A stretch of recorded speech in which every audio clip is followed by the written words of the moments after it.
So thank you all for coming out today. Once again, we commemorate Christ's journey to Calvary. We have joined with him before. So what makes this year different than the others? It is the new pains and sufferings that we will join to his passion. It is the new trials that we offer for the holy souls of purgatory. If it is your first time joining in the way of the cross, bring with you the prayers for family members, for loved ones, for all those who you have a connection with. And whatever it is, let today be a new beginning of hope and joy. Everyone knows John 3:16, but so often we disconnect it from Genesis 3:15, the first time in Scripture that we hear the promise of a Savior. That fulfilling of that promise is explained between the pages of the sacred text from Genesis to the Gospels. This is how God gathered and shaped his people, delivered them out of the bonds of slavery, and retaught them how to worship him in union with each other.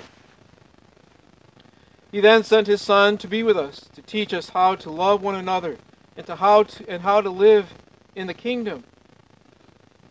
He began his teachings being born to a woman who knew not man, but was perfect in every way. She ushered in the work of salvation by the words, "Be it done unto me according to your word," the precursor to our Savior's words in the Garden of Gethsemane, "Not my will, but your will be done." These saving words, given by the two Immaculate Hearts, pave the way for what we are about to experience today.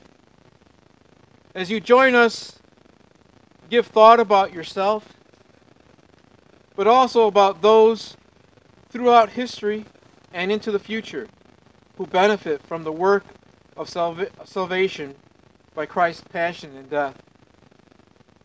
Unite with him your heart and reflect on the words Jesus spoke in the garden.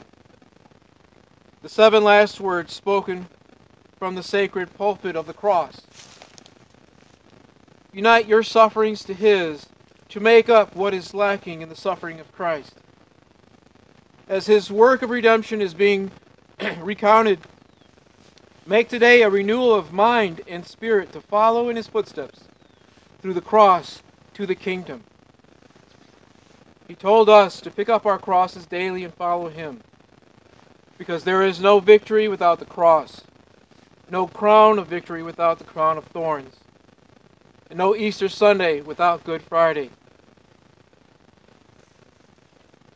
Let us enter into the mystery of Christ's passion and death.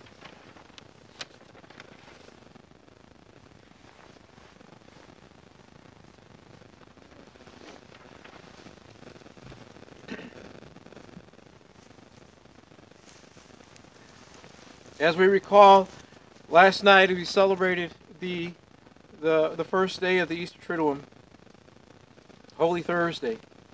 It was the Feast of Unleavened Bread and the preparation for the Passover for Jesus and his disciples. And at that Last Supper, Jesus washes the feet of his disciples, instituting the new priesthood. Judas leaves the table and his betrayal is underway. Jesus institutes a new covenant, the Eucharist. He tells them that this is his body and blood given up for you, poured out for many. Jesus foretells of Peter's denial. They sing a hymn and depart the upper room. And so we enter into the agony of the garden in Gethsemane. Then going out, as was his custom, to the Mount of Olives. And the disciples followed him. When he arrived at the place, he said to them, "Pray that you may not undergo the test." And after withdrawing about a stone's throw away from them, and kneeling, he prayed, saying, "Father, if you are willing, take this cup away from me. Still not my will, but yours be done." And to strengthen him, an angel from heaven appeared to him. He was in such agony, and he prayed so fervently that his sweat became like drops of blood falling on the ground. When he rose from prayer and returned to his disciples, he had found them asleep. He said to Peter, "Simon, are you asleep? Could you not keep watch for 1 hour? Watch and pray that you may not undergo the test. The spirit is willing, but the flesh is weak." Withdrawing again, he prayed, saying the same thing. Then he returned once more and found them asleep, for they could not keep their eyes open and did not know what to answer him. He returned a third time and said to them, "Are you still sleeping and taking your rest? It is enough, the hour has come. Behold, the Son of Man is to be handed over to sinners. Get up, let us go. See, my betrayer is at hand."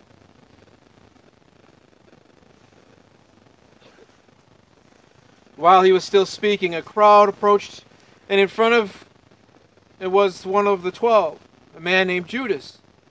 He went up to Jesus to kiss him, and Jesus said to him, "Judas, are you betraying the Son of Man with a kiss?"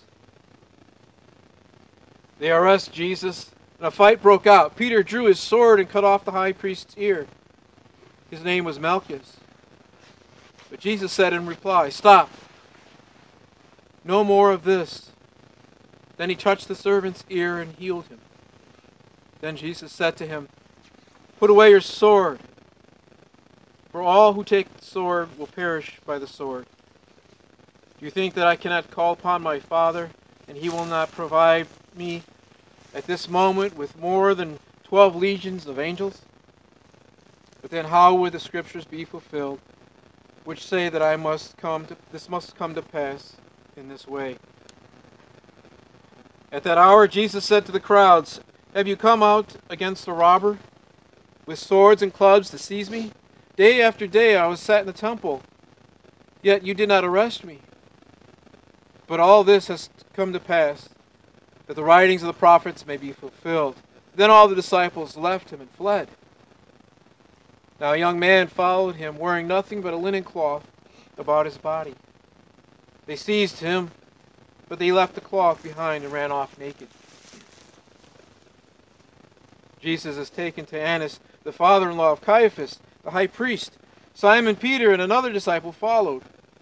Now the other disciple was known to the high priest and entered the courtyard of the high priest with Jesus. But Peter stood at the gate outside. So the other disciple, the acquaintance of the high priest, went out and spoke to the gatekeeper and brought Peter in. Then the maid who was the gatekeeper said to Peter, "You are not one of this man's disciples, are you?" He said, "I am not." Now the slaves and the guards were standing around a charcoal fire that they had made because it was cold, and were warming themselves. Peter was also standing there to keep him warm. The high priest questioned Jesus about his disciples and about his doctrine. Jesus answered him, "I have spoken publicly to the world. I have always taught in the synagogue or in the temple area where all the Jews gather, and in secret I have said nothing. Why ask me? Ask those who heard me what I said to them. They know what I said." When he had said this, one of the temple guards standing there struck Jesus and said, "Is this the way that you answer the high priest?" Jesus answered him, "If I have spoken wrongly, testify to the wrong.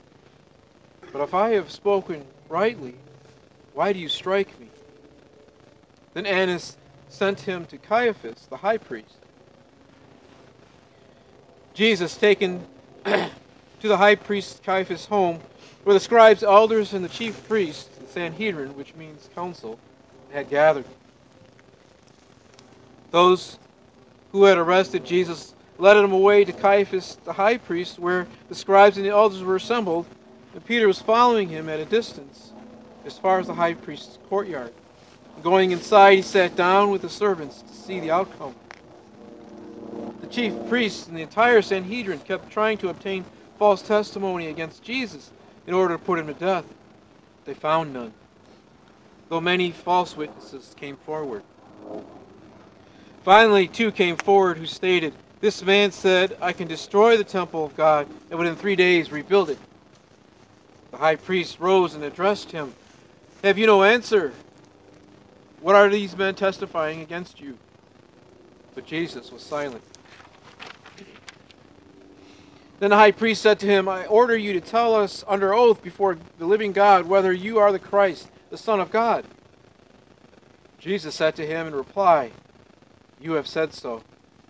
But I tell you, from now on you will see the Son of Man seated at the right hand of power and coming in the clouds of heaven. Then the high priest tore his robe and said, He has blasphemed. What further need have we of witnesses? You have now heard the blasphemy. What is your opinion? They said in reply, He deserves to die. Then they spat in his face and struck him, while others slapped him, saying, Prophesy for us, Christ. Who is it that struck you? Now Peter was sitting outside in the courtyard. One of the maids came over to him and said, You too were with Jesus of the Galileans. But he denied it in front of everyone, saying, I do not know what you are talking about. As he went out to the gate, another girl saw him and said to those who were there, This man was with Jesus of the Nazarene. Again he denied it under oath. I do not know what this man. A little later the bystanders came over and said to Peter, Surely you too are one of them. Even your speech gives you away. And he began to curse and to swear, I do not know the man. And immediately a cock crowed. Then Peter remembered the words that Jesus had spoke. Before the cock crows, you will deny me 3 times. He went out and began to weep bitterly. Then Judas, his betrayer, seeing that Jesus had been condemned, deeply regretted what he had done. He returned the 30 pieces of silver to the chief priests and elders, saying, I have sinned in betraying an innocent blood. They said, What is that to us? Look to it yourself. Flinging the money into the temple, he departed and went off and hanged himself. Jesus was kept overnight in the cistern below Caiaphas' home. And now early in the morning, about 6 o'clock, as soon as morning came, the chief priests with the elders and the scribes, that is, the whole Sanhedrin, held council. They bound Jesus, led him away, and handed him over to Pilate. So Pilate came out to them and said, What charges do you bring against this man? They answered and said to him, If you were not a criminal, we would not have handed him over to you. At this Pilate said to him, Take him yourselves and judge him according to your law. The Jews answered him, We do not have the right to execute anyone, in order that the words of Jesus might be fulfilled that he said, indicating the kind of death that he would die. So Pilate went back into the praetorium and summoned Jesus and said to him, Are you the king of the Jews? Jesus answered, Do you say this of your own, or have others told you about me? Pilate answered, I am not a Jew, am I? Your own nation and the chief priests handed you over to me. What have you done? Jesus answered, My kingdom does not belong to this world. If my kingdom did belong to this world, my attendants would be fighting to keep me from being handed over to the Jews. But as it is, my kingdom is not here. So Pilate said, Then you are a king. Jesus answered, You say I am a king. For this I was born, and for this I came into the world, to testify to the truth. Everyone who belongs to the truth listens to my voice. Pilate answered him, What is truth? When he had said this, he again went out to the Jews and said to them, I find no guilt in him. But you have a custom that I release one prisoner to you at Passover. Do you want me to release the king of the Jews? They cried out again, Not this one, but Barabbas. Now Barabbas was a revolutionary. Then Pilate took Jesus and had him scourged. And the soldiers wove a crown out of thorns and placed it on his head and clothed him in a purple cloak. And they came to him and said, Hail, King of the Jews! And they struck him repeatedly. Once more Pilate went out and said to them, Look, I am bringing him out to you, so that you may know that I find no guilt in him." So Jesus came out, wearing the crown of thorns and a purple cloak, and he said to them, "Behold the man!" When the chief priests and the guards saw him, they cried out, "Crucify him! Crucify him!" Pilate said to them, "Take him yourselves and crucify him. I find no guilt in him." The Jews answered, "We have a law, and according to that law he ought to die, because he made himself the Son of God." Now when Pilate heard this statement, he became even more afraid. He went back into the praetorium and said to Jesus, "Where are you from?" Jesus did not answer him. So Pilate said to him, "Do you not speak to me?